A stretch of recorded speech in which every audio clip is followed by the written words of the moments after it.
A maid walked into a room full of killers with a screaming baby in her arms.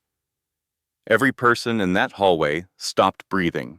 The man at the end of the hall was Nikolai Volkov, the most dangerous man in New York. One word from him could end her life. But when he saw the child, he did not call for his guards. He held out his hand, and the baby, who had never stopped crying for anyone, went silent. She reached for him. She clung to his chest and fell asleep in the arms of a killer. No one could explain it. No one could understand it.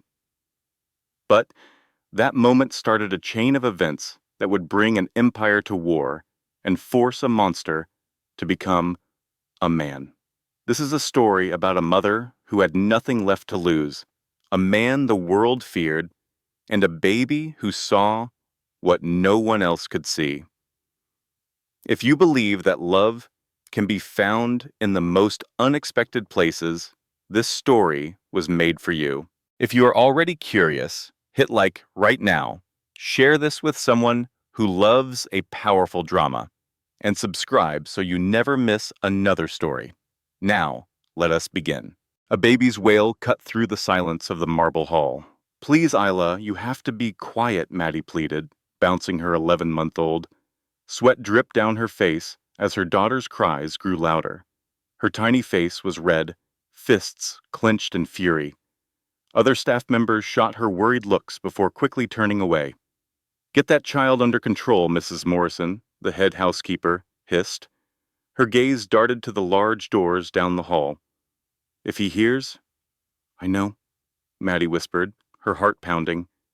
She was new here. Just 3 weeks of cleaning floors in a place ruled by a dangerous man. 3 weeks of being invisible. 3 weeks of ignoring the name Nikolai Volkov. "The nanny canceled," Maddie explained, her voice shaking. "I had no one. I thought I could keep her quiet." "You were wrong," Mrs. Morrison snapped. "Do you know who he is?" Just then the double doors flew open.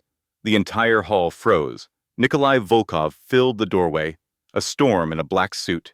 He was 6 feet 2 inches of pure threat. A muscle jumped in his clenched jaw.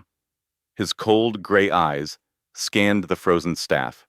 "Who," he asked, his voice a terrifying whisper, "is making that sound?" Maddie felt her blood run cold. Isla continued to scream, ignorant of the monster before them. "I asked a question," Nikolai took a single step forward, and the air grew colder. "My child, sir," Maddie whispered. "My daughter. I am so sorry. Bring her to me." The command almost made Maddie's legs give out. "Sir, I do not repeat myself." Every instinct told Maddie to run, to grab her daughter and flee, but her body betrayed her. She walked toward the man they called the Wolf, the most feared man in the city. The other staff vanished. Maddie stood before him, clutching Isla. She saw the scar on his cheek, the absolute cold in his eyes. "I am sorry," she repeated, hating her trembling voice. "I will go." "How many months?" Maddie was stunned. "What?" The child. "Her age?" 11 months, sir." Nikolai looked at Isla, whose crying had softened against Maddie's shoulder. He just watched, his face a mask of stone. Then he did the unthinkable. He extended his hand. "Don't!" Maddie blurted out, pulling back. "I'm sorry, sir. She hates strangers. She won't go to anyone." His hand stayed in the air, patient. "Please," Maddie begged. "She will only scream more." But Isla's crying stopped. She turned her head and reached out. Her tiny arms strained for Nikolai, for the man who was supposedly a killer. "No, baby, no," Maddie whispered. Isla struggled, desperate to reach the dangerous stranger. "Let her come to me," Nikolai said, his voice soft. "Sir, let her go." Against all reason, Maddie's arms relaxed. Isla, the baby who shrieked at her own grandmother, threw herself into Nikolai Volkov's arms. A heavy silence fell over the hall. The ruthless crime lord stood motionless, a tiny girl clinging to his suit. Her small hand gripped his lapel, her head resting on his shoulder. She relaxed completely, a picture of perfect trust. For a split second, Maddie saw shock on Nikolai's face before his cold mask returned. "She is quiet now," he stated, his voice flat. Maddie could not form words. Her brain could not make sense of the scene. "Yes, sir," she finally managed. "I don't understand. She has never done this." Her name? Oidila. With unexpected gentleness, Nikolai adjusted his hold on the baby. Ila sighed contentedly, and her eyes drifted shut. She was asleep in his arms in moments. If you are as speechless as Maddie, hit the like button. Let me know you are here for this story. And make sure you subscribe, because you will not want to miss what comes next. From down the hall, Mrs. Morrison spoke, her voice shaking. "Sir, your meeting? The partners from Russia are here." His eyes never left the sleeping baby. "Reschedule," he said calmly. "Sir, they came all the way from Moscow. We can't." I said, "Reschedule." His tone was quiet, but sharp as glass. Mrs. Morrison fell silent and quickly disappeared. Maddie was frozen, her heart racing. The most powerful man in the city had just postponed a meeting with Russian partners for her daughter. It was impossible to understand. "Come with me," Nikolai said, turning toward his office. Maddie paused. "Sir, I can take her now." "You will wake her," he replied without slowing. "Come." It was not a request. Maddie followed. She had no other option. Nikolai Volkov's office was 3 times the size of her apartment. Huge windows revealed a stunning view of Manhattan. The sun made the skyline sparkle. A massive desk stood in the center. Expensive paintings decorated the walls, each one worth a fortune. But Maddie's eyes were drawn to a glass case in the corner. It held a collection of at least a dozen handguns. She quickly looked away. "Sit," Nikolai commanded, nodding to a leather chair. He moved with care, not disturbing the sleeping baby. He settled into his own chair, Isla still resting peacefully in his arms. The scene was surreal. A crime lord in a priceless suit holding a sleeping infant behind a desk of immense power. "Explain," Nikolai said, his voice laced with ice, "why you brought a child here." Maddie took a shaky breath. "My nanny canceled at 5 this morning, sir. I had no one else to call," she swallowed, forcing herself to continue. "And I could not miss a day of work." "Could not, or would not?" "Could not, sir." Maddie met his cold gaze. "I am 3 months late on my rent. We are being evicted in 10 days. If I miss 1 day of work, I lose my job. That means we will be homeless." She finished, breathing hard. "I know it was a terrible risk. But the other choice was my daughter sleeping on the street." Nikolai was silent. He just stared, his gray eyes seeming to see right through her. The silence was heavy and suffocating. 3 months of rent," he finally repeated. "What is the amount?" Maddie was confused by the question. "How much?" he pressed. $4,500, she said. $1,500 a month. Nikolai tilted his head, as if the amount was insignificant. To him, it probably was. "How long have you been here?" he asked. 3 weeks, sir. "And before this?" "I worked for a cleaning service." "Before that?" Maddie hesitated. "Before that, He asked where she had studied. Maddie refused to answer. She would not say that name. She would not remember the person she was before her world fell apart. But she could not lie to Nikolai. His eyes would not allow it. "Yale," she whispered. "I was a student at Yale Law School." For the first time, she saw something change in Nikolai's cold expression. It was small, just the slight lift of an eyebrow, but it was there. He was surprised. "Yale," he said again. "Law?" "Yes, sir. And now you scrub my floors." It was not a question. It was a fact, and it felt like a knife twisting inside her. She lowered her head, unable to meet his gaze any longer. "Yes, sir. Now, I scrub your floors." The silence in the room became so thick it was hard to breathe. Nikolai continued to watch Maddie, his gray eyes steady, Isla made a small sound against his chest, then fell deeper into sleep. Nikolai's hand automatically adjusted to hold her more securely. His eyes never left the young mother in front of him. Yale, Nikolai repeated, his voice low and dangerous. Law school. I assume you had a full scholarship. No one attends Yale Law without a full ride or a family of millionaires, and it is clear you are not the second kind. Maddie nodded, her throat closing up. Yes, sir. A full scholarship. I was one of 20 people chosen that year. And what happened next? The question was only 4 words, but it forced Maddie to unlock a part of her memory she had sealed away for almost 2 years. She breathed in deeply.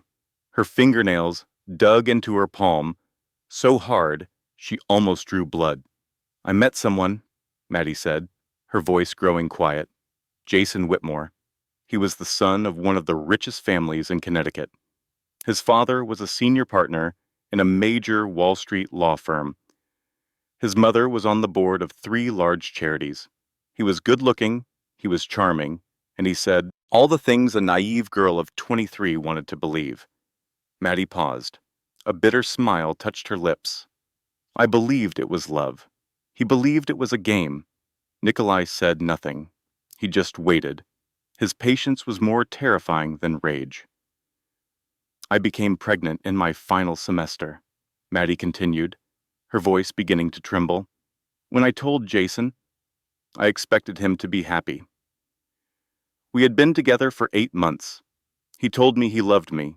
He promised me a future. She stopped, forcing down the lump in her throat. But when I showed him the test, his face changed. He looked at me as if I had just given him a death sentence. Maddie saw it all again. Jason's warm eyes turning to ice in an instant. He told me I needed to get rid of it. He said his family would never approve of a child with an unsuitable girl.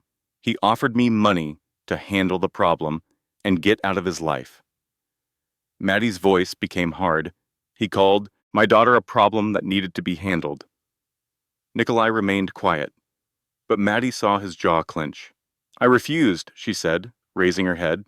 I told him I was keeping the baby, with or without him, and he just laughed. He laughed as if I had told the greatest joke in the world. Then he said, "Good luck. Never contact me again. My family will deny everything. You have no proof. And even if you did, you cannot afford to fight our lawyers." Maddie remembered the sound of Jason's apartment door slamming in her face. She remembered standing alone in the hall, one hand on her stomach, where a small life was growing, not knowing its father had just denied its existence. 2 weeks later, my scholarship was taken away, Maddie said, her voice getting lower. The official reason they gave was a violation of student ethics. But I know what really happened. The Whitmore family has a person on the school's board. They made sure I would disappear. She gave a dry laugh that held no joy. And I did. I disappeared from Yale, from my dream of being a lawyer, from a life I had worked so hard to build. I came to New York because it was a place I could be anonymous, taking any job just to get by. And now I am here, scrubbing your floors. Nikolai put an elbow on his desk and rested his chin in his hand. He studied Maddie with an unreadable expression. What is his full name? Maddie froze. Jason Whitmore. His full name, his address, and where his father works. Nikolai's voice was calm, but a dangerous light flashed in his eyes. Maddie knew right away what he planned to do, and her blood ran cold. No, she said, her voice stronger than she expected. Nikolai tilted his head, raising one eyebrow. No, no, sir. Maddie took a deep breath. She does not need a dead father. She needs a mother who is not a killer and not an accessory to a killing. She looked directly into Nikolai's eyes. I know you could find him if you wanted to, but I will not be the one who gives you that name. Not because I forgive him, but because I do not want my daughter to know her mother helped kill her father. A long moment passed. Then Nikolai did something Maddie never could have predicted. He smiled. It was not a warm or friendly smile. It was just the slight pull of one corner of his mouth, and in his cold eyes, she saw a flicker of something that looked like respect. "You have a spine," Nikolai said slowly. "Interesting. Very interesting." Maddie had no idea how to reply. She sat still, her hands clasped tightly in her lap, waiting for her sentence. He was going to fire her. He would throw her off the estate, and she would have to find another job, another home, and build another life from scratch. She was used to it. She could do it again. But Nikolai did not say she was fired. He pressed a button on his desk instead. "Connor, come in here." Less than 10 seconds passed before the office door swung open. A man walked in. He was tall and lean, with sharp eyes and the quiet walk of a killer. Maddie knew him. He was the man who stood behind Nikolai in the hallway. Connor Hayes, the wolf's most trusted man. Mrs. Morrison appeared right behind him, her face still white with fear. Connor looked at Maddie, then at Isla asleep in Nikolai's arms. His brow furrowed in a moment of pure confusion. "Boss? This is Maddie Harper," Nikolai said, his voice flat, as if he were reading numbers from a report. 27 years old, former Yale law student. She has worked as a cleaner on this property for 3 weeks. He paused, looking down at Isla again. The baby was still sound asleep, one small hand clutching the fabric of his expensive suit. As of this moment, she is no longer on the cleaning crew. Maddie's heart sank. This was it. The sentence was here. She is my personal assistant. The room was completely silent. Maddie thought she must have misheard. She looked at Nikolai, then at Connor, then at Mrs. Morrison, hoping to see a sign that this was some kind of cruel joke. No one smiled. Connor Hayes, a man who Maddie was sure had witnessed the worst of humanity, was staring with his mouth hanging open. Mrs. Morrison looked as if she was about to faint. She leaned against the wall for support.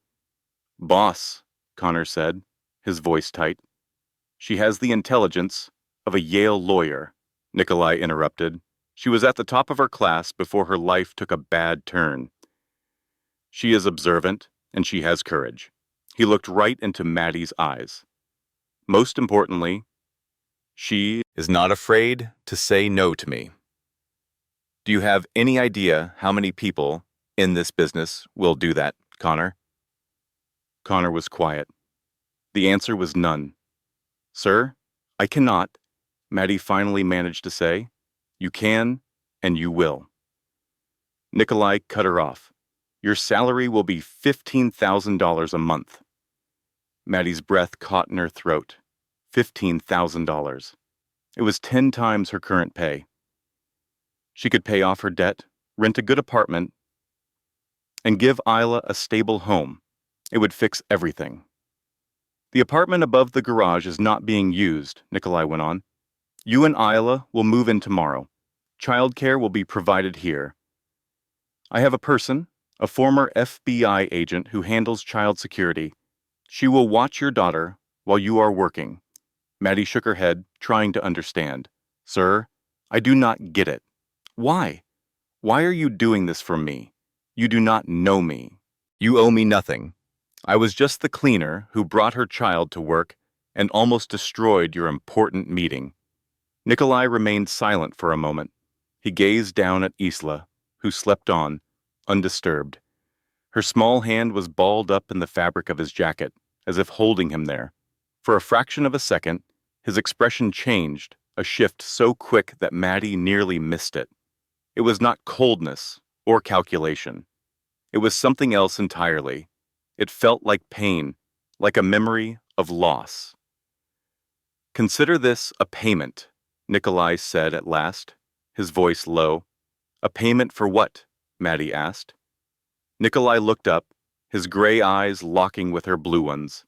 In that instant, Maddie saw a vulnerability that few people had likely ever witnessed. A crack in his armor, revealing the man inside the monster. "For what your daughter reminded me," Nikolai said, choosing his words with care, "that not everyone who looks at me sees a monster." A heavy silence filled the room. Connor was frozen, his eyes wide. Mrs. Morrison braced herself against the wall. And Maddie just sat there, staring at the man holding her daughter. This was the man New York City feared, the man they called the Wolf. She realized then that perhaps Issa had seen a truth that was hidden from everyone else. Maddie swallowed. "I do not know what to say." "Then do not say anything," Nikolai answered. "Just accept." He stood and carefully passed Issa into Maddie's arms. The baby shifted, her mouth making soft motions, but she stayed asleep. "Connor will arrange all the details. You will begin tomorrow at 8 in the morning." Nikolai turned and walked to the window, his back to them. "And Maddie," he said without looking back, "do not make me regret this." That night, Maddie could not find sleep. She was in a king-sized bed with fine silk sheets in an apartment that was supposedly above the garage, but was larger than any place she had ever called home. The ceiling was high above, and the oak floors reflected the light like a mirror. The kitchen was full of gleaming white marble, and a huge glass wall offered a perfect view of the Hudson River. Manhattan's lights twinkled in the distance like a sea of fallen stars. Maddie lay awake in the dark, wondering if it was all a dream. Only 12 hours before, she had been on her knees, scrubbing a floor. Just 12 hours before, she was desperate to find $4,500 to settle a debt. Now she was in an apartment worth millions, with a new job paying $15,000 a month. Her new boss, a Mafia leader, had even promised a former FBI agent as a babysitter for her daughter. This could not be real. She turned and looked at the crib next to her bed. It was brand new, delivered just before their arrival. Connor told her it was from a luxury store on the Upper East Side, the kind of place billionaires shopped for their kids. Maddie did not ask how much it cost. She knew it was more than she used to make in an entire year. Isla was asleep in it, her little hands on her chest, her breathing soft and even. She was like an angel who had somehow caused a monster to change their lives in less than 24 hours. Maddie still could not understand what had happened. Why had Isla reached for Nikolai like that? Why had her daughter, a child who cried if anyone but her mother held her, trusted a complete stranger? And why did Nikolai, a cold and brutal man, react the way he did? Maddie remembered the look in his eyes when he stared down at Isla. She remembered the moment his hard expression broke. She remembered his words. "Not everyone who looks at me sees a monster." There was a story behind his words, a deep pain that had never healed. Maddie's thoughts were cut short by the vibration of her phone. It was the new one Connor had given her, along with a tablet and a thick file for her job. The message was from an unknown number. Her heart began to pound as she opened it. The baby. Is she sleeping? Maddie stared at the words. The most feared man in New York was asking about her daughter near midnight. She felt a tangle of fear, gratitude, and confusion. With trembling hands, she typed a reply. "Yes, sir. She has been asleep for 3 hours. A new record." She sent the message and waited. The typing indicator appeared and vanished, then appeared again. Finally, his response came. "Good." Just one word. Nothing else followed. Maddie looked at the dark screen, a strange warmth spreading through her chest. It was not fear or worry, but something she could not name. She tried to push the feeling away. "Do not be a fool, Maddie," she told herself. "He is a dangerous man, a killer." Yet as she finally fell asleep, the last thing she saw in her mind was not the grand apartment or the costly crib. It was the unforgettable expression on Nikolai Volkov's face as he had looked down at her child. Morning arrived too quickly. Sunlight streamed through the glass wall, waking Maddie instantly. For a moment she was disoriented, trying to remember where she was. Then it all came back. The apartment, the river, the job, the Mafia boss. It was not a dream. She showered quickly and put on her only black dress. A thrift store find from her college interview days. The fabric was worn, but it was the most professional outfit she owned.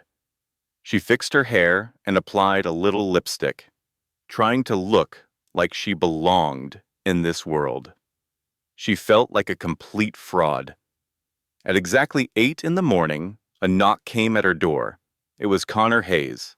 His face was as stoic as before, but his eyes seemed slightly less severe. "Are you ready?" he asked. Maddie nodded, holding Isa. Connor led her down a long hallway, reviewing the details of her job. He went over the tablet and phone he had provided. Nikolai's schedule was linked to her tablet. All work communications would go through the new phone. Her duties included managing his appointments, screening his calls, and taking notes during all meetings. "You will know things that most people in this organization do not," Connor said gravely. "That will make you a target for anyone who wants to harm the boss." "Do you understand?" Maddie swallowed. "I understand." Connor paused and looked directly at her. "Are you afraid?" After a brief hesitation, Maddie nodded. "Yes," a small twitch at the corner of Connor's mouth almost looked like a smile. "Good. Everyone is afraid of him. You are just better at concealing it." They arrived at a door, and Connor knocked. A woman opened it. She appeared to be around 52, with short, neat hair and sharp, intelligent eyes. Her posture was perfect, her movements precise and controlled. She carried herself like someone with extensive training, someone who was very capable, but the smile she gave Isa was surprisingly warm. "This is Miss Walsh," Connor said. She was an ex-FBI agent with 20 years in witness protection, an expert in keeping children safe. This woman, Miss Walsh, would now watch Isa. She stepped forward and looked at Isa with a soft kindness. "Hello there, sweetheart," she said. "I hear you are quite the little fighter." Maddie started to warn her. She wanted to say that Isa let no one hold her, that a stranger's touch made her scream. But before the words could form, Miss Walsh extended her arms with a calm, sure grace. And Isa, the baby who cried when anyone but her mother came near, leaned right into the embrace. They looked like they had known each other forever. Maddie just stood there, her mouth open. As her daughter settled into Miss Walsh's arms, Isa did not cry. She did not fight. She laughed when Miss Walsh gently tapped her nose. "How did you do that?" Maddie asked, her voice shaking. "She never does that." Miss Walsh smiled warmly. "Children feel energy," she explained. "They know who is safe and who is not. Adults are different. We judge people by rumors and appearances, but a child trusts instinct." She looked down at Isa, then back at Maddie. "Your daughter feels safe. That is why she is calm." Maddie's mind flashed to Nikolai. She remembered Isa throwing herself into his arms at their first meeting. She recalled how her daughter fell asleep on his chest in under a minute.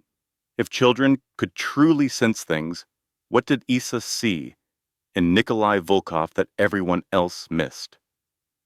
Right after, Connor led Maddie to Nikolai's office. Each step felt heavier than the last. Her heart pounded inside her chest. The last time she entered this room, she was a cleaner, expecting to be fired. Now she was the personal assistant to New York's most powerful mafia boss. She was not sure which role was more terrifying. Connor stopped at the large double doors. He knocked twice and entered without an answer. He waved Maddie inside and shut the doors, leaving her alone with him. Nikolai stood near the window with his back to her, a phone held to his ear. He spoke in Russian. His voice was quiet and cold. Maddie understood nothing, but she knew the person on the phone was in deep trouble. Nikolai's tone could freeze fire. Each word was a precise, merciless shot. Maddie stayed by the door, afraid to move or even breathe. She simply waited. Nikolai ended the call with a short, threatening phrase. He put the phone in his pocket and turned around. His gray eyes locked onto her blue ones. She fought the urge to look away. "Sir," she began, her voice unsteady. "I am ready." He tilted his head, watching her. "You are tense," he said. "I am tense, sir," she admitted. He moved toward his desk, each step filled with authority. "But we have a problem." Maddie blinked. "What kind of problem, sir?" "That is the problem," Nikolai said, stopping to look at her. "Stop calling me sir. We will work together all day, every day. If you say sir every few words, I will lose my mind." Maddie was speechless. "What should I call you then?" "Nikolai." He said it as if it were simple. "When we are alone, you call me Nikolai. In front of other people, you can be formal. But in here, between us, Nikolai is all you need to say." Maddie swallowed. The request felt dangerous and personal. The line between them was changing. "Say it," Nikolai commanded, a small smile playing on his lips. "Say my name." Maddie took a breath. Nikolai. The word felt strange on her tongue. She saw something shift in his eyes for just a second. "Better," he said, his voice a little lower. He sat in his leather chair and pointed to the one across from him. "Today you will only observe," he began, his voice returning to its cold, businesslike tone. "I have 4 meetings. You will sit here and see everything. You must pay attention to every detail. Watch how they speak and how they move. After every meeting, you will tell me what you saw." Maddie nodded, committing his words to memory. "I understand. You are allowed to ask questions," he went on. "If you are confused about something, ask me. I do not want an assistant who just follows orders. I need an assistant who thinks." He looked her directly in the eye. "Your daughter saw something in me. I want to know if you have the same instinct." The first meeting was at 9 in the morning. A man in a gray suit came in, the chief executive of a major tech company. Maddie knew his name from a magazine, but the confident man from the photos was gone. This man was sweating. His hand shook as he lifted a glass of water. He could not look at Nikolai for more than 2 seconds. The meeting took 45 minutes. Nikolai never once raised his voice. He did not have to. His calm tone and cold gray eyes made the powerful man agree to everything. When he left, the back of his shirt was soaked. The second meeting was with 2 large Russian men. Tattoos showed below their shirt cuffs. This was not a business deal. It was a confrontation. Nikolai and the men exchanged short, sharp words in Russian. The air grew thick and hard to breathe. After an hour, one of the Russians nodded once. They both stood up and left without a word. They did not shake hands. They just walked out the door. Maddie breathed out slowly. The third meeting changed the mood completely. Nikolai, who had been calm, became perfectly still. His shoulders tightened. His jaw clenched. The man who entered was in his 60s, with white hair and sharp eyes. He wore a cream suit and gold rings. He moved with the power of a man who knew he was Nikolai's equal. 2 huge bodyguards followed him. Salvatore Caruso. Maddie did not recognize the name, but she understood what he was. He was a rival. Caruso sat down and smiled, but the smile was empty and cold. They spoke English, but every word had a hidden meaning. These were 2 predators, testing each other for weakness. Then Caruso's eyes moved to Maddie. She felt his stare like a cold knife on her skin. He looked her up and down slowly, like she was an item for sale. "A new assistant?" Caruso asked, his voice smooth. He smiled that cold smile again. "Beautiful. Very beautiful. He paused. I hope she is more durable than the last one. Maddie did not know what he meant, but she saw Nikolai's body go rigid.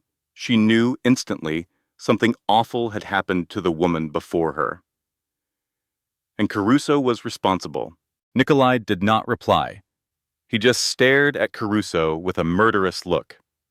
When he finally spoke, his voice dropped the temperature of the room. This meeting is over. Caruso laughed as he got up. Of course, I just came to say hello. He walked to the door, but stopped beside Maddie. He leaned in close. She could smell cigars and cologne. He whispered, just for her. Be careful, little girl.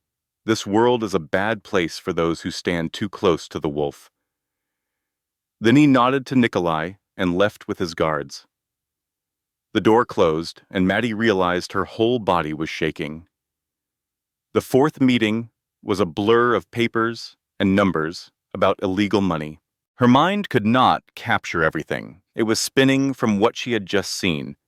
The previous assistant had been more durable.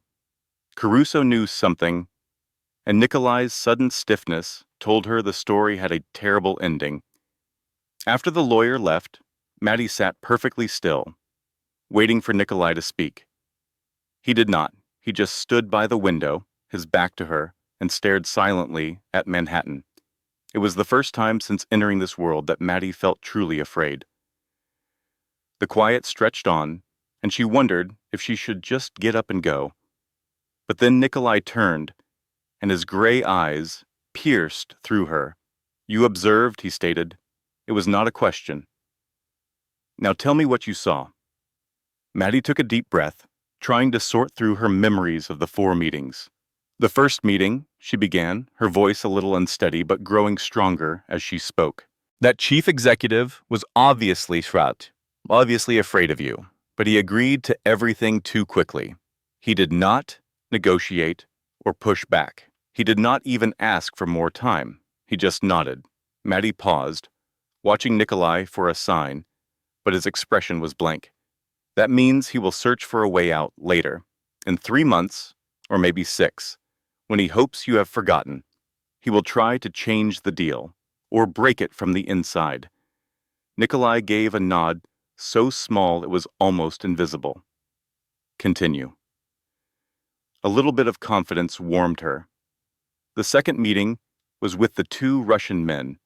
I did not understand their words, but I watched their bodies. They were not afraid of you like the chief executive was. They respected you, or at least they respected your power. That meeting was about setting limits, not making a deal. Both sides wanted something, but neither would surrender any ground. They finally made an agreement because they knew a war would be more costly than peace. But it is not finished. It is only a temporary truce. Nikolai remained silent, but Maddie saw a change in his eyes. They were not cold anymore. Something else was there. It could have been curiosity, or maybe he was impressed. She was not sure. The third meeting, Maddie said, her voice dropping as she mentioned Caruso's name. He is different. He does not fear you, and he lacks the respect the Russians showed. He came to provoke you, to test your reaction. Maddie paused, picturing Caruso at the table. He kept touching the ring on his right hand. Whenever he said something important, he would turn that ring. That is a sign of stress. He is hiding something. He is planning something. Maddie looked directly into Nikolai's eyes. He is dangerous, and he is targeting you. A moment passed. Then Nikolai did something Maddie never expected. He smiled. It was not the cold smile he had given Caruso. This one was real, even if it was brief. You are better than I thought, he said. What about the fourth meeting? Maddie gave a slight shrug. The lawyer laundering money. I recognize the patterns in the numbers and the way he talked, but he is just a tool, not the one making decisions. Nothing special about him.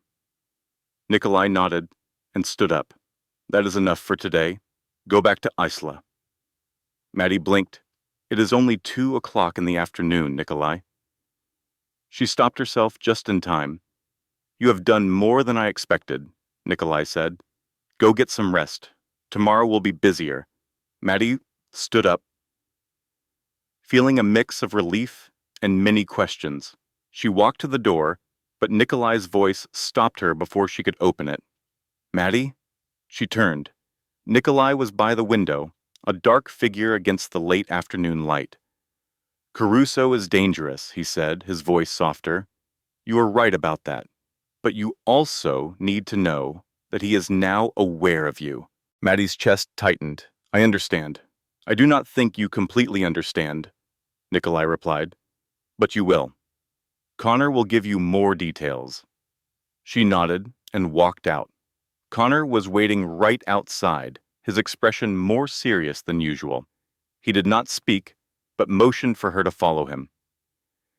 They walked silently down the hall until they were at a corner where no one could hear them. Connor stopped and faced Maddie, his eyes cold and sharp. Caruso noticed you, he said bluntly. I am not sure why. Maybe you are pretty, maybe you are new, maybe he wants to provoke the boss. But the reason does not matter. What matters is that you are on his list now, and that is a bad place to be. Maddie swallowed hard. What should I do?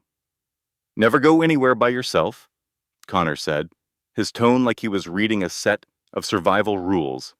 Do not leave the estate without someone with you. Do not answer calls from numbers you do not know. Do not open the door for anyone you do not recognize.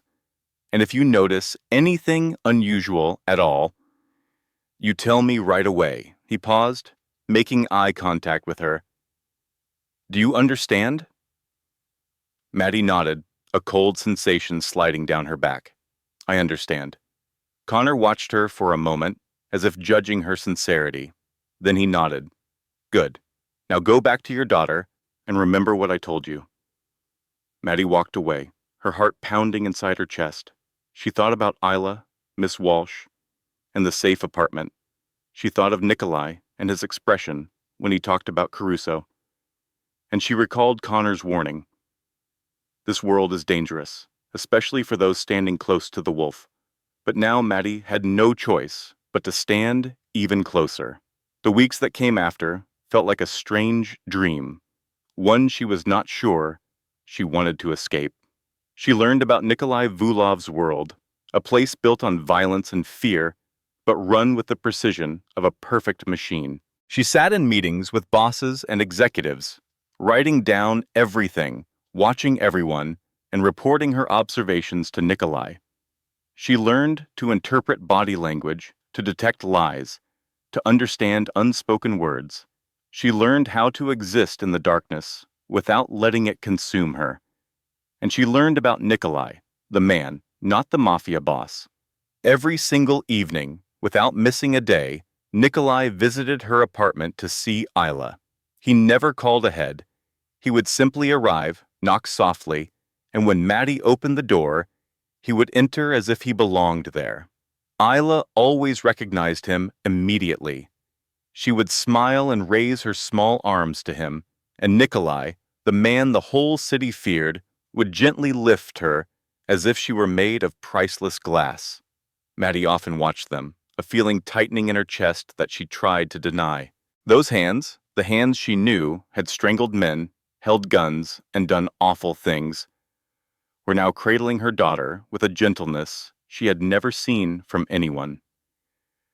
Nikolai would speak to Isla in a low, warm voice, asking about her day, though she could only respond with baby sounds.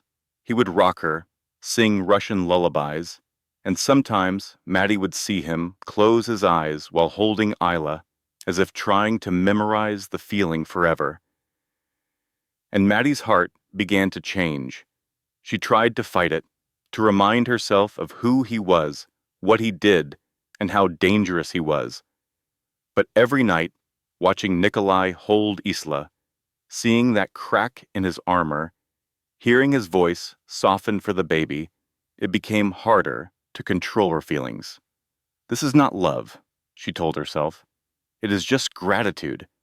It is a mother's reaction to seeing her child loved. But deep down, she knew that was a lie. Still, not everything was peaceful. Maddie started to see small changes. More bodyguards were following her. Before, she might only sense a shadow nearby when she walked to Nikolai's office. Now, there were always at least two men with her, silent as ghosts, but always there.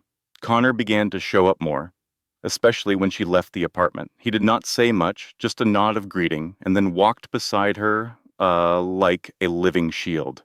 Maddie did not ask why. She did not have to. She knew the answer was Caruso. One night, about 2 weeks after her meeting with Caruso, Maddie woke up with a feeling of deep unease. She went to the window and looked down at the street below. Her heart jumped. A black SUV was parked just outside the main gate. Its lights were off, its engine silent. But Maddie could see the dark outlines of people inside. They were looking up, toward her apartment. Maddie backed away from the window, her heart racing.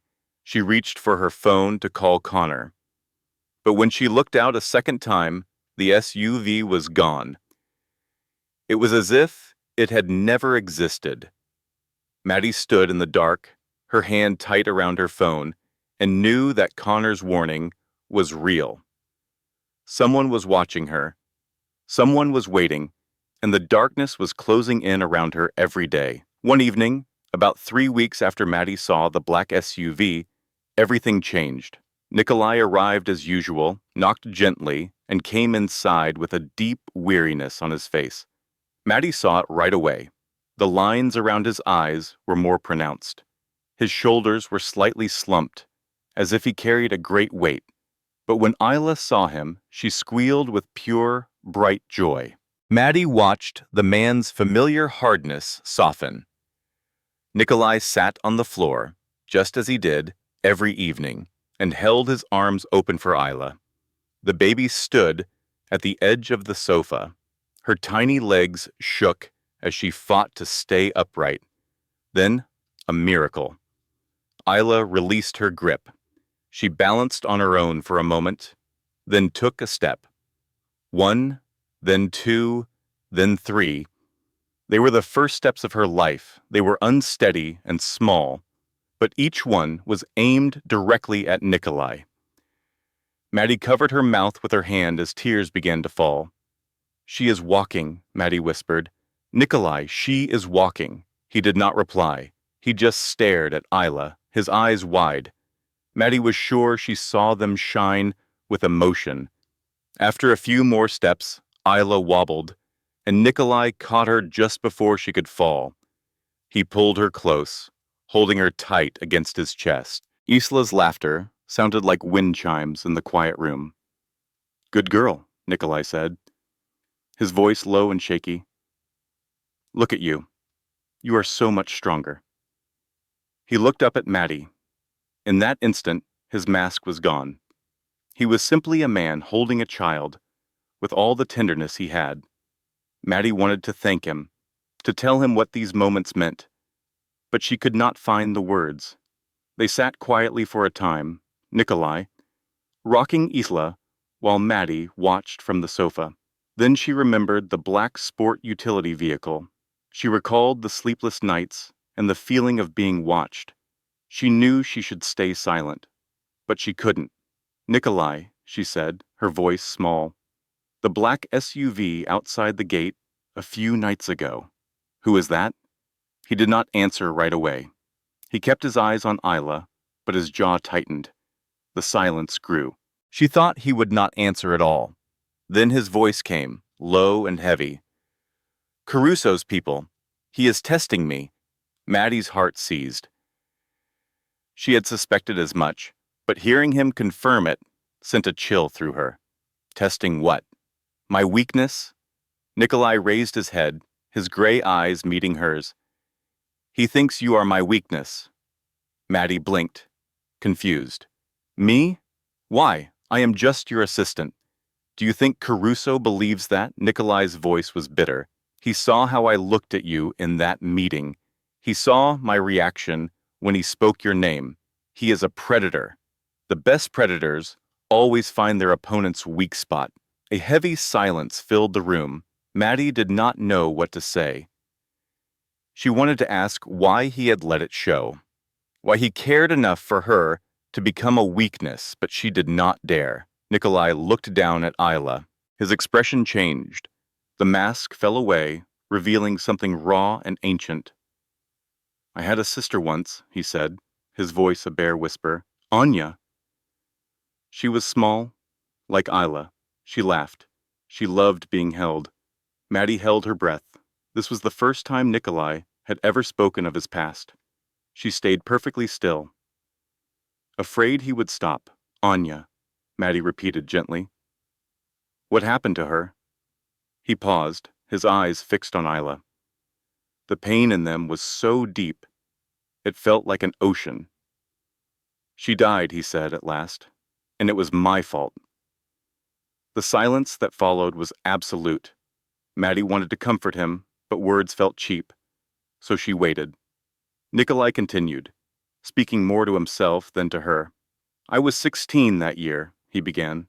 His gaze was still on Isla, who was falling asleep in his arms. Anya was 7. She was the light of our family. In a world as dark as ours, she was the only pure thing left.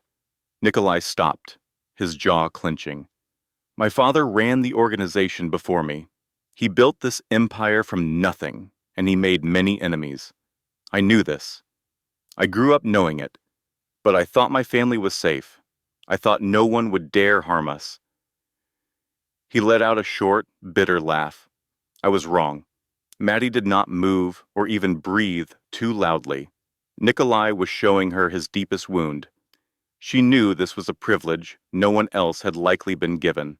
That night, Nikolai went on, his voice even lower. I was supposed to be at home. My father ordered me to stay, to watch Anya while he attended a meeting. But I was 16. I was foolish. I thought I was untouchable. I snuck out to be with my friends. He stopped. Maddie saw his arm tighten around Isla, as if afraid she too would disappear. When I returned, the house was on fire. The front door was gone. The guards were dead. And Anya. His voice broke. She was in her room. She was holding a teddy bear I had given her for her birthday. She looked like she was sleeping, but she was not breathing. Tears streamed down Maddie's face. She looked at the man the world called a monster. All she could see was a 16-year-old boy carrying a wound that 2 decades could not heal. I promised her, Nikolai whispered. Before I left that night, Anya grabbed my hand. She said she was scared, that she heard strange noises. I told her not to be afraid. I told her I would protect her. I promised. He lifted his gaze, his gray eyes meeting Maddie's. I promised. And I failed. Maddie could not stay silent any longer. She reached out, placing her hand over his. His skin felt cold. He did not pull away. That was not your fault, she said, her voice firm despite her tears. You were a child. You could not have known. I should have been there, he answered, his tone turning hard. I should have protected her. It was my duty. No, Nikolai. That was not the duty of a 16-year-old boy. It was the duty of the adults, the ones who should have protected you both. Maddie squeezed his hand. You did not kill Anya. The men who attacked your home are the killers. You were just a boy who lost his sister. Nikolai looked at her. In that moment, his defenses crumbled completely. He was not a boss, not a wolf. He was just a man who had carried a great pain for 20 years. I spent 2 decades getting revenge, Nikolai said. His voice was calmer, but still full of emotion. I found every single person involved. I made them pay, but no amount of blood brings Anya back. He looked from Isla to Maddie. When your daughter threw herself into my arms that first day, I saw Anya. I saw my sister in her trust. I knew I could not let that happen again. He placed his other hand over Maddie's. I will not break another promise. Not for Isla, not for you. Their eyes met, and the air in the room shifted. They were no longer employer and assistant. They were 2 broken people, finding an unexpected solace in each other.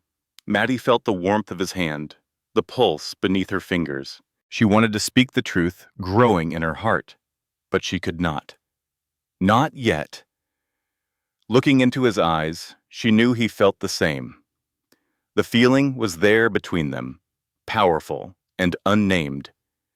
They sat together, hand in hand, as moonlight filled the room and a child slept safely between them. Everything changed on Tuesday morning. Maddie felt it as soon as she left her apartment. The air on the estate was heavy, like a storm waiting to break. Guards she usually never saw were now posted at every corner. They stood in pairs, their eyes constantly moving. Their hands were near their sides, where she knew they kept their weapons.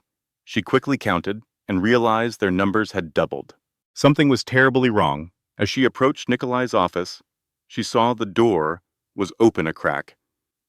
Connor was inside, his expression more serious than she had ever seen.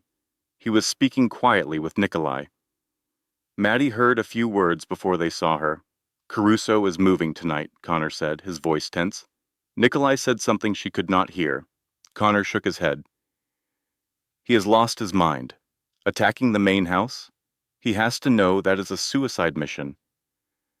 Maddie stood frozen outside the door, her heart hammering. Caruso was attacking tonight. The words echoed in her mind. She thought of Isla and Miss Walsh, of the little apartment that had become her home. She thought of her daughter's first steps and Nikolai's visits. She felt a deep fear, not for herself, but for everything she was about to lose. Nikolai looked up and met her eyes. His grim expression softened into something unreadable. He gestured to Connor, who nodded and left the room, giving Maddie a brief, concerned glance as he went. "Come in," Nikolai said. His voice calm but strained. Maddie closed the door behind her. "What is happening?" she asked, her voice shaking slightly. "The number of guards has increased. Your meetings for today were all canceled." Connor looked like he had seen a ghost. Nikolai watched her for a long moment, as if deciding what to reveal. "It is a business matter you do not need to worry about," he finally said. Anger flared inside Maddie. "Do not do that," she said, her tone sharper than she intended. "I heard the name Caruso. I heard someone mention an attack tonight. Do not treat me like a child you must shield from the truth." Nikolai was quiet, his jaw tight. Maddie saw a flicker in his eyes, not of anger, but of concern. "Caruso is making a move," he admitted, his voice low. "Our intelligence suggests he might act tonight. We are unsure of his exact plan, so we are preparing for any outcome." Maddie felt a chill. Any outcome could mean an attack on this very building. Nikolai's silence confirmed her fear. The color drained from her face. She thought of Isla with Miss Walsh, unaware of the danger approaching. "Isla," she whispered. "She will be safe," Nikolai stated, his voice like steel. "I have reinforced the security around your apartment. Miss Walsh is fully aware of the situation, and the safe room will protect you both if necessary." He moved closer, his gray eyes fixed on hers. "I promise to protect you and Isla. I will honor that promise." Maddie tried to believe him. She wanted to trust that everything would be all right, but she knew that in their world, nothing was ever certain. A storm was coming for them all. That Tuesday afternoon felt deceptively quiet. Maddie was in Nikolai's office, reviewing a contract he wanted her to check. Nikolai stood at the window with his back to her, a phone held to his ear. He spoke in Russian, his voice low and tight with tension. Maddie tried to work, but her mind kept returning to the threat Nikolai had warned her about. Her eyes kept darting toward the window, as if expecting disaster. And then disaster struck. The office door flew open with a bang. Connor rushed in with his gun drawn, his face pale. "Boss, Caruso's men are here." He never finished his sentence. The entire window behind Nikolai shattered. Maddie would always remember that sound. It was like a million crystals breaking at once, followed by the scream of the wind. Then came the gunfire. Shards of glass rained down like lethal snow, spraying the room with razor-sharp fragments. Maddie was frozen in her chair, watching her world literally fall apart. But Nikolai was not frozen. In the same instant the window exploded, he moved with impossible speed. Before Maddie could even process what was happening, he had vaulted over the desk. He crashed into her, pulling her down to the floor. His body covered hers, becoming a human shield. Maddie felt his solid weight, the rush of his breath in her hair, and the frantic beat of his heart against his ribs. Bullets ripped through the office, splintering wood and tearing holes in the walls. The noise was overwhelming, like the world itself was being torn in two. Maddie wanted to scream, but her throat was locked in terror. She lay trembling under Nikolai, praying for it to end. "Stay down," Nikolai ordered, his voice a roar. He pulled his phone from his pocket, his gaze fixed on the broken window. The gunfire continued, but his calm was more frightening than the chaos. "Walsh," he said into the phone, his voice like ice. "Secure the baby now." After a brief reply, Nikolai ended the call and put the phone away. He looked down at Maddie, his stare sharp enough to cut. "Are you hurt?" She shook her head, unsure if she could even speak. A quick check confirmed she had no serious injuries, only small cuts from the glass. "Good." Nikolai nodded. He glanced at Connor, who was returning fire from behind a cabinet. "Connor, give me a status." "3 vehicles, Nikolai." "Caruso's men. They're trying to breach the building." Connor nodded, drew a second weapon, and moved toward the door. The gunfire outside was constant, mixed with shouting and the sound of engines. A war had started. Nikolai turned back to Maddie, his focus absolute. "Listen to me," he said, his tone leaving no room for argument. He cupped her face, forcing her to meet his eyes. "You will crawl to that door. You will run to the apartment. You will lock yourself and Isla in the safe room. The code is 0815. Do you understand?" Maddie nodded, her throat tight with fear. 0815. Say it. 0815. Good. Nikolai let her go, but his eyes held her in place. "Now move." Maddie hesitated, unable to leave him. "What about you?" she asked, her voice a whisper. "I will deal with this." "Go, Madeline." For a moment, his voice softened. Then it was hard as steel again. "Get to Hila. Protect our girl. That is all that matters." Another explosion rocked the building, and Nikolai pushed her toward the door. "Go now," Maddie crawled. Her hands and knees scraped against broken glass, leaving trails of blood, but she felt no pain. She thought only of Hila. As she scrambled into the hallway and broke into a sprint, she heard Nikolai's voice slice through the gunfire, cold and deadly.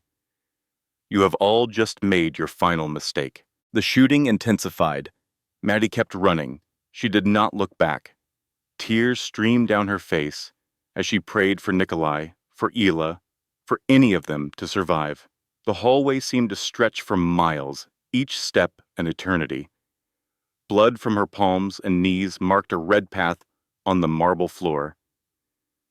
But she ignored it. All she could feel was the crushing weight of fear. Isla. Her mind repeated her daughter's name. Was she safe? The sounds of battle echoed behind her. She rounded a corner, nearly hitting a wall, and kept sprinting. Her apartment was just ahead. She saw the door was slightly open, and her heart almost stopped. She threw herself into the apartment and saw Miss Walsh. The former agent held Isla in one arm and a pistol in the other. She was moving quickly toward a back room, her expression terrifyingly calm. Seeing Maddie, she gave a sharp nod. "Inside. Now." Maddie obeyed without a thought. She followed Miss Walsh into a small room she never knew was there. The safe room. It had thick steel walls, no windows, and a heavy door with a keypad. Miss Walsh pushed Maddie inside first, then followed with Isla. She keyed in the code, 0815. The door sealed shut with a heavy final sound. The noise from outside was suddenly muffled, distant. But the fear remained. Isla began to cry, sensing the danger. The tension in the small room was thick enough to choke on. Maddie reached for her daughter, and Miss Walsh carefully handed her over. Maddie held Isla close, rocking her and fighting back her own sobs. "It is okay, baby," she whispered, her voice trembling. "Mommy is here. I will protect you." The words felt like a lie. How could she protect anyone? Isla's cries echoed off the steel walls. Maddie could only hold her tighter and pray. Miss Walsh stood by the door, her weapon at the ready. She was silent, her sharp eyes scanning the room, calculating threats. Maddie was thankful she was there, but it did little to ease the terror gripping her. Time seemed to stop. Every minute was an agony. Every distant gunshot felt like a new wound. She lost track of how long they had been in there. She could only think of Nikolai. She saw him shielding her with his own body. She remembered his intense eyes and the lethal promise in his voice. He was out there in that hailstorm of bullets. He could be injured, or worse, and she was trapped in here, helpless. "Please," she whispered to the empty room. "Please let him be okay. Please." Eventually, Isla cried herself to sleep, exhausted in her mother's arms. Maddie looked at her child's peaceful face, a world away from the violence just outside their door. She wished, just for a moment, that she could share that innocent peace model. She could do nothing but wait. Inside the cold metal room, she held her sleeping child and prayed for the man she finally admitted she loved. The gunshots faded until they stopped, replaced by a silence that felt more dangerous than the fight. At least the noise meant Nikolai was still out there. This quiet could mean he had won, or it could mean he was dead.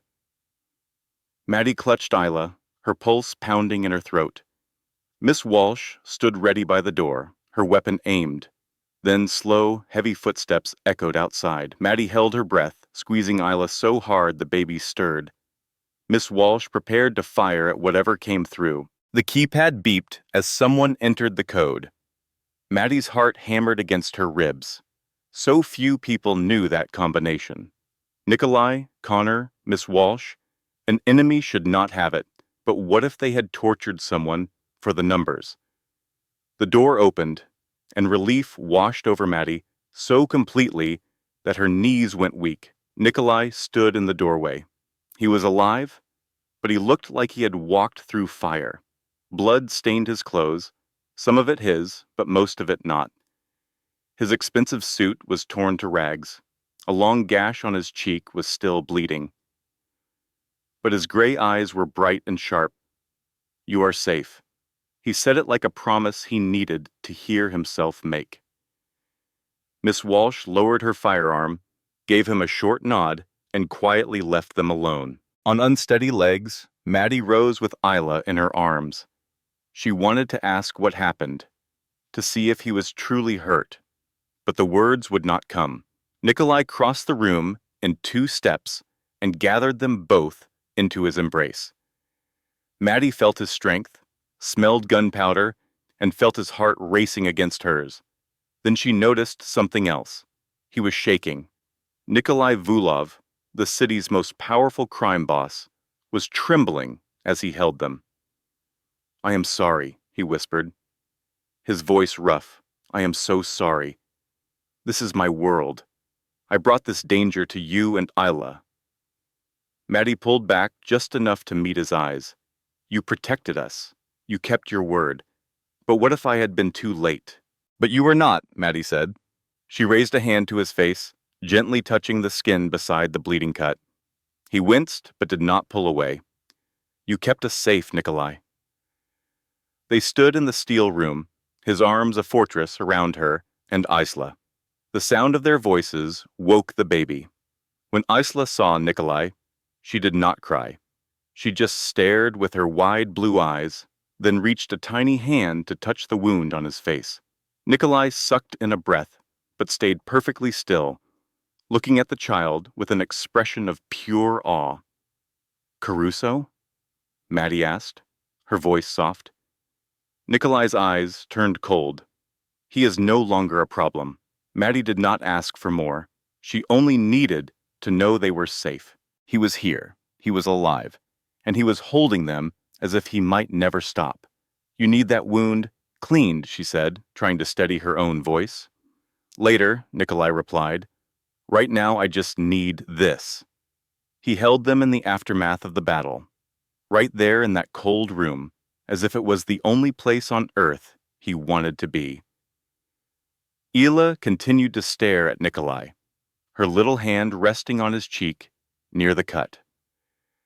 Her face scrunched into a frown, a look Maddie had seen 1,000 times. But this time, Isla did not cry.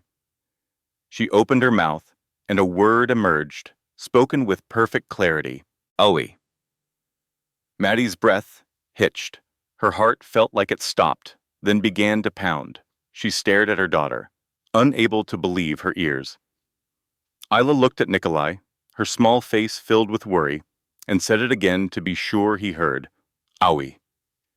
She patted his cheek, a touch as light as a feather. "Owie." Her very first word was not mama. It was not Dada. It was for Nikolai. It was a word of concern for his pain. Maddie looked up at him and saw that his hardened mask had shattered. There was no crime lord, no wolf.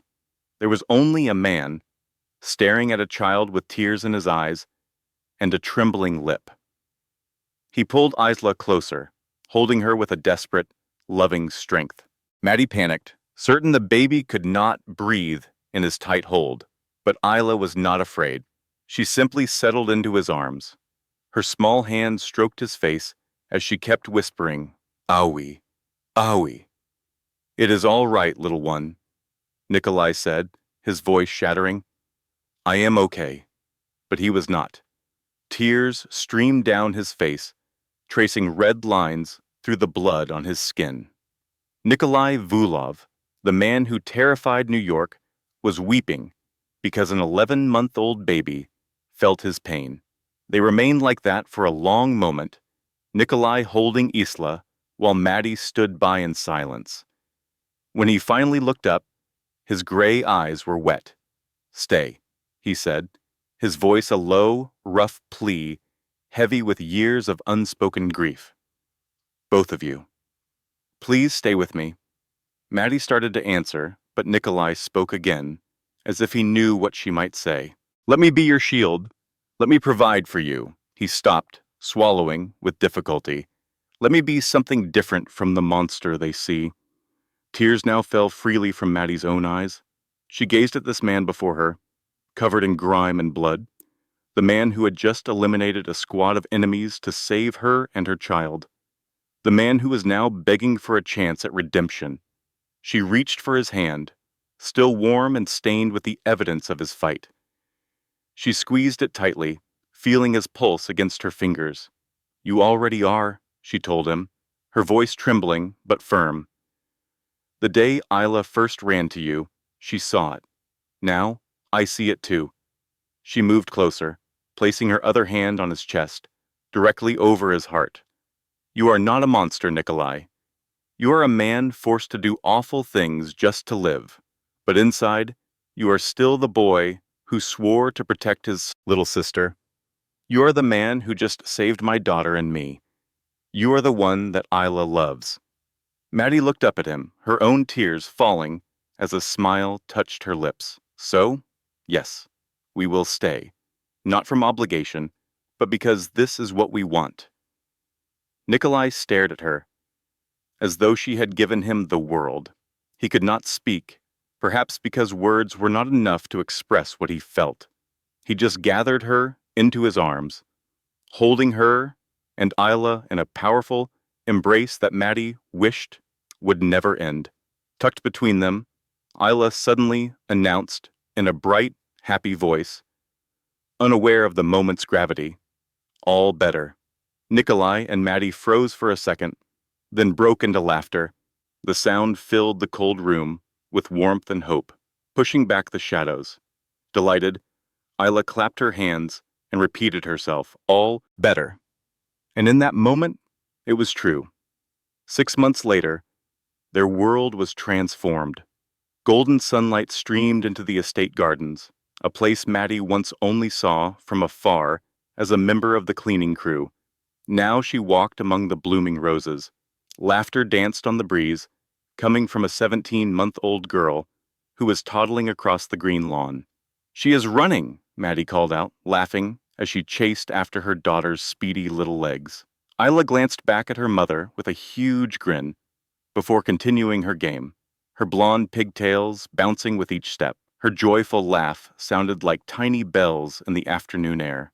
The little girl then ran directly into a pair of legs, waiting just for her. Nikolai scooped Isla into his arms, spinning her around in a great circle. Ila's laughter grew even louder, filled with pure joy. Maddie slowed her pace, her heart swelling as she watched them. This was not the same man she had first met in that hallway almost a year ago.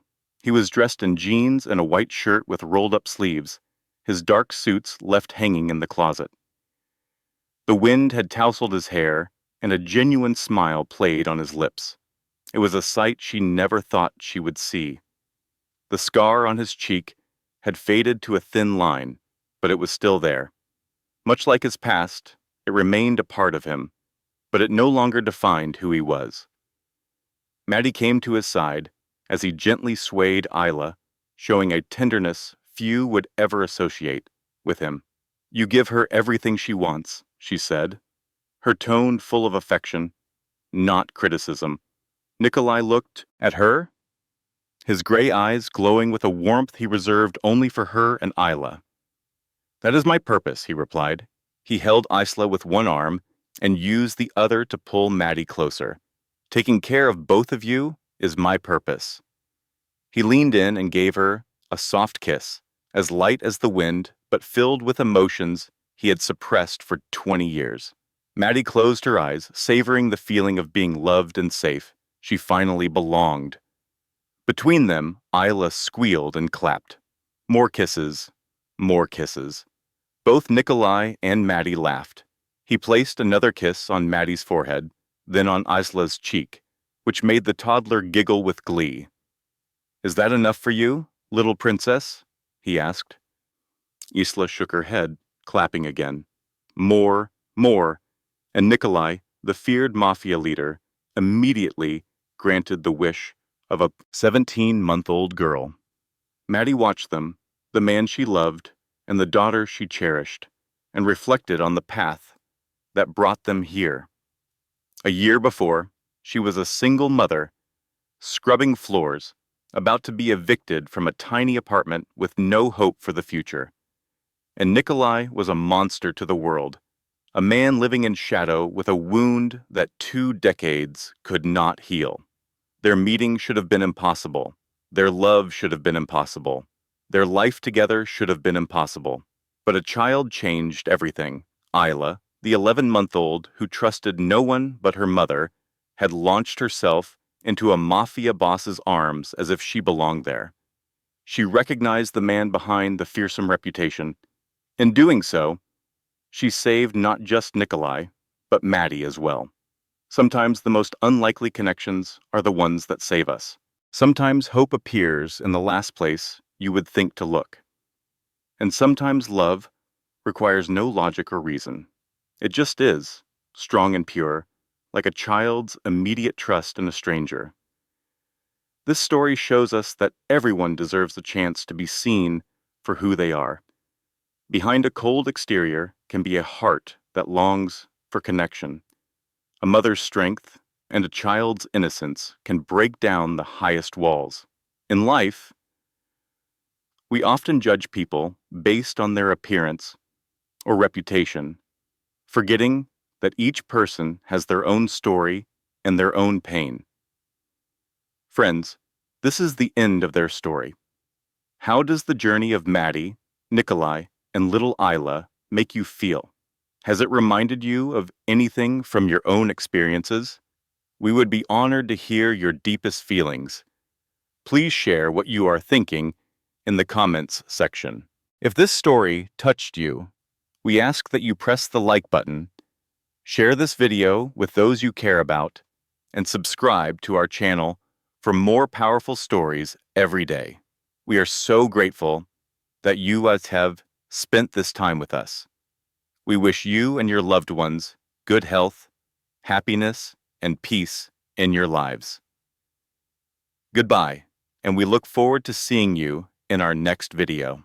This content was carefully researched, developed, and manually edited by our team to deliver meaningful lessons and inspiration to our audience.